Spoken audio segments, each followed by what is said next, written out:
Today, I'll show you how to add VAT in Zoho Books.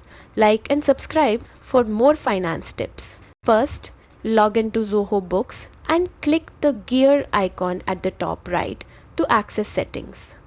Navigate to Taxes under Taxes and Compliance. In some regions, this might appear as sales tax, but it works the same way for VAT. Click plus new tax to create your VAT rate. Give it a descriptive name like VAT 12% and enter the rate percentage, for example 12%. Click Save to store your VAT rate. If your business supports full VAT features, you may also need to enter your VAT registration number and any required labels to stay compliant. And that's it.